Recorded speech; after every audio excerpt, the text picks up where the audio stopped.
નથી. બસ અમિતાભ બચ્ચન જે વિડીયો હતો એમાં એક જ નાની કોઓપરેટિવ બેંક અને તમામ કોઓપરેટિવ બેંક હતો. તમે પ્રયત્ન કરો, કંઈ ગભરાવાની ડરવાની કોઈ જરૂર નહીં. ટેકનોલોજીનો હાવ છે, હાવથી તમે ગભરાવો નહીં. એને જે વિવેકાનંદ સ્વામીએ કીધું છે જેથી ડર લાગે એ જ એડોપ્ટ કરી દો. તો તમે ટેકનોલોજી છે ને એ એડોપ્ટ કરો, એમાં કોઈ તકલીફ નથી. ટેકનોલોજી જે છે તક અને તકેદારી બને છે, એટલે તમારે જે છે હ્યુજ ઓપોર્ચ્યુનિટી છે. આજથી લગભગ સપોઝ 5 વર્ષ પહેલા એડીસી બેંકથી કે રાજકોટ નાગરિક કે બીજી કોઈ પણ બેંકથી પૂછ્યું કે તમારે 500 બ્રાન્ચ થઈ શકે છે તો જવાબ ના આવે. આજની તારીખમાં એડીસી જે બીજી બેંકો છે એ 200 અને 500 બ્રાન્ચ 1 વર્ષમાં 2 વર્ષમાં કરી શકે છે. કેવી રીતે? મેં ઓલરેડી તમને વિડીયોઝ બતાવી દીધા છે. બ્રાન્ચલેસ બેંક. આ મિત્રો મંત્ર છે તો તમારે બધું યાદ રાખવું પડશે. એમાં એ તમારું ભવિષ્ય છે. મોબાઈલ બેંક એ ભવિષ્ય છે. મોબાઈલ બેન્કિંગ એ બી ભવિષ્ય છે. બાકી આ જે ચણતર અને દિવારોની જે ઈંટો અને ચણતરની જે બ્રાન્ચ છે ને ભવિષ્યમાં નહીં કામ આવશે. જે મારે પહેલા સાહેબે જે કીધું છે કે એ નહીં આવશે. તમારે ડોર સ્ટેપ ઉપર જવું પડશે. હવે કસ્ટમરને એવું નથી કે હું બેંકમાં જઉં, હવે તમારે જવું પડશે. તો એક જે હું સરસ ઉદાહરણ આપું છું જે કોઓપરેટિવ બેંક માટે છે. એક કર્ણાટકામાં છે, સાઉથ કનાડામાં એક એનજીઓ છે, એનું નામ છે ક્ષત્રિય ધર્મસ્થળ રૂરલ ડેવલપમેન્ટ પ્રોગ્રામ કરીને એનજીઓ ચલાવે. તમે નહીં માનશો, કોઈને જોવું હોય તો હું અરેન્જ કરી શકું છું સાઉથ કનાડામાં. એના જે એસએજી સેલ્ફ હેલ્પ ગ્રુપ જે છે જે અભણ 7, 8, 10 ધોરણ સુધી ભણેલા માણસો છે એ મોબાઈલ બેન્કિંગ યુઝ કરે છે. અને એનો જે ક્લાઉડ કમ્પ્યુટિંગ, જેમ સાહેબે પહેલા બી મારા વખતે કીધું છે, ક્લાઉડ કમ્પ્યુટિંગ એનો દ્વારા જેના જોડે હું એસોસિએટ છું એને બધું આઈડીબીઆઈ બેંક એનજીઓ જોડે કર્યું છે. તો ટેકનોલોજી જે છે ને એ જો 8મા 10મા ધોરણ સુધીનો જે વ્યક્તિ યુઝ કરી શકે છે મોબાઈલ અને એના જે બધા ડેટા એમઆઈએસ છે એના ક્લાઉડ પર હોઈ શકે, તો કોઓપરેટિવ સોસાયટી કોઓપરેટિવ બેંક કેમ પાછળ રહી ગઈ છે? મને તો આ આશ્ચર્ય લાગે છે. જો એક 7મા 8મો ધોરણ વચ્ચે નાની એક એનજીઓ હોય એસએચજી કરી શકે છે, એ કોઓપરેટિવ સોસાયટી ના કરી શકે, કોઓપરેટિવ બેંક નહીં કરે. જો પ્રોબ્લેમ છે ને ટેકનોલોજીમાં તો છે જ નહીં. ટેકનોલોજી માટે તો બહુ પાર્ટનર્સ અવેલેબલ છે, પણ તમારે રાઈટ પાર્ટનર કઈ ટેકનોલોજી જોઈએ એ તમારે ચૂઝ કરવાનું છે. અને એના તો ફાયદા નહીં. જો તમે નહીં કરશો તો ગ્રાહક છે ને ચૂપકેથી બીજે જતો રહેશે, વ્યવહારો ઓછા કરી દેશે, બીજે વ્યવહારો કરશે. તો આ જે છે ને જે બેંકો માટે છે મોટામાં મોટી, જો હું તો છે ને કામ બી એકચ્યુઅલ કરી ચૂક્યો છું, સમુદ્રમાં ડૂબકી બી લગાવી ચૂક્યો છું. તકલીફ આખા જે છે ને ત્યાં જ હું તમને કહું.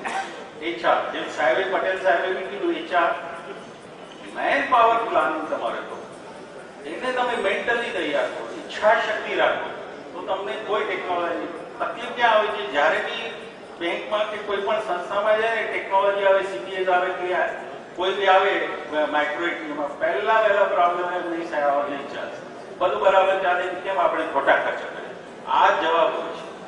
અને પછી પ્રોબ્લેમ શરૂ થાય. શરૂઆત ડે 1 થી જ આવી રીતે મેન્ટાલિટી હશે તો કોઈ પણ બેંકમાં, કોઈ પણ કોઓપરેટિવ સોસાયટીમાં ટેકનોલોજી ચાલશે. પહેલા જે છે એમ્પ્લોઈઝને ટ્રેનિંગ આપો, ફરી અપડેટ કરતા રહો. એવું નથી એક વખત ટ્રેનિંગ આપી દીધી એટલે પતી ગયું.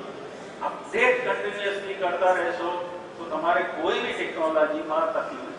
આવનાર દિવસોમાં હું તમને કહું, કોઓપરેટિવ બેંકનો શેર છે ને એ ઓછો થતો જ હશે, જેમ જોશી સાહેબે બી કીધું છે, હજી ઓછો થતો. પણ તમારે વધારો હોય ને તો એક જ જવાબ છે, ટેકનોલોજી. એમાં તમે જે આજકાલ કસ્ટમર શું માંગે છે કે મારે જે એક્સિસ બેંકમાં જે સેવા મળે છે એવી રીતે સેવા તમે મને અર્બન કોઓપરેટિવ મળવી જોઈએ. તો કેવી રીતે આપશો? આ આપશો તમે ટેકનોલોજી થ્રુ. બાકી તો તમે જો આથી અમુક વર્ષ પહેલા જે બધી બેંકો કહેતી હતી હું તો અમે તો નાના છીએ, નાની બેંક છે એટલે આપણે તો મોટી બેંક જોડે કેવી રીતે કોમ્પીટ કરી શકીએ? આજની તારીખમાં તમે કોમ્પીટ કરી શકો. એક્સિસ બેંક જોડે, બેંક ઓફ બરોડા જોડે કોમ્પીટ કરી શકો. કેવી રીતે? ટેકનોલોજી છે.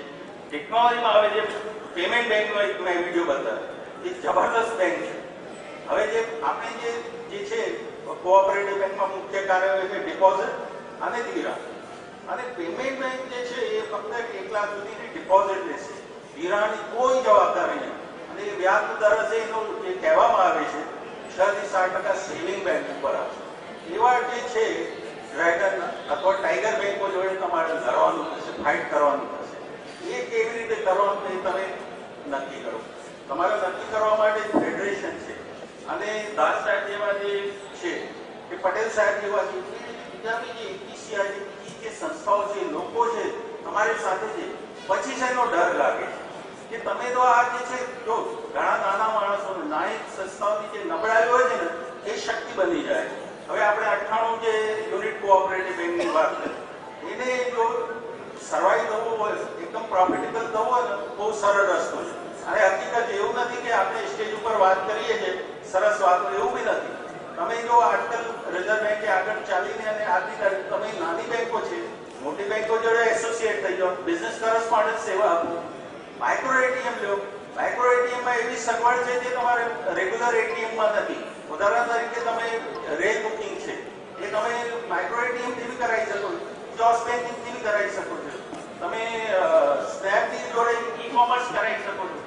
એવી રીતે આ નાનકડા ઇન્સ્ટ્રુમેન્ટ ઉપર જે છે માઇક્રો એટીએમ ઉપર કે પીસી સોલ્યુશન ઉપર થઈ શકે છે. તમે ટુ વ્હીલરની પોલિસી વેચી શકો છો, મોબાઈલ રિચાર્જ કરાવી શકો છો, ડીટીએચ રિચાર્જ, એવી અનેક સેવાઓ આપી શકો છો. એવી રીતે આનો ખર્ચો કેટલો બહુ ઓછો. એક જો તમે મશીન લો તો 30,000 પ્લસ ઇન્ટિગ્રેશન કેટલી ઓછી કોસ્ટમાં અમારે હોય.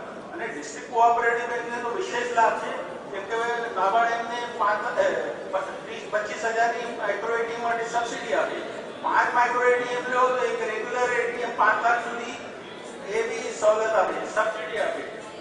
બધી બીજી ડિસ્ટ્રિક્ટ કોઓપરેટિવ બેંકની વિચારો આવી રીતે જે આવી સવલત જે નાબાર્ડ આપે છે ને વિશ્વમાં ક્યાંય નથી.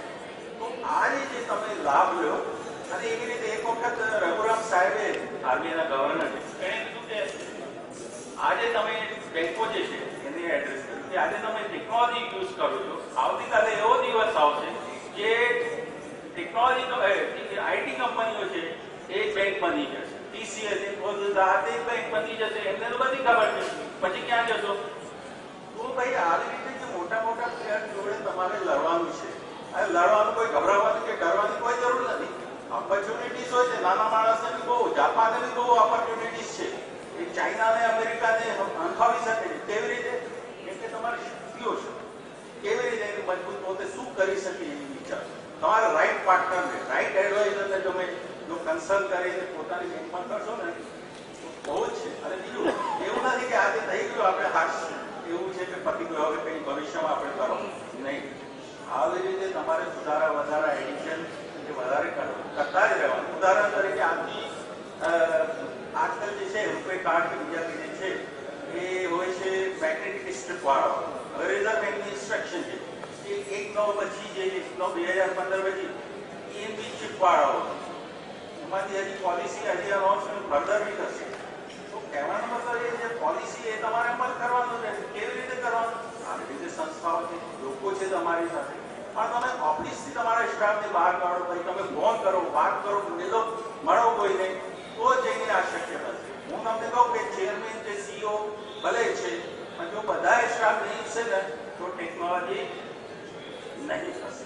તો એ છે. પ્લસ એક આઈટીમાં એક તમારે બહુ થોડી તકેદારી બી રાખવાની હોય છે કે આ જે છે ને ઇલેક્ટ્રિસિટી જેવું છે, તમે બરાબર યુઝ કરશો તો ઠીક છે, નહીં કરશો તો એનું નુકસાન બી છે.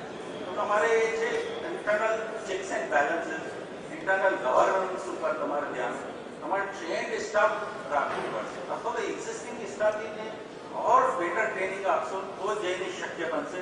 અધરવાઇઝ જે ટેકનોલોજી છે એના ફાયદા તો છે, ઘણી વખતે નુકસાન બી થશે તો તમારે રાઈટ પર્સન નહીં હશે. આ સાથે હું ફરી કોઈ વખતે વાતચીત કરતા રહીશું. આ સાથે હું આપ સૌનો આભાર માનું છું. Thank you very much.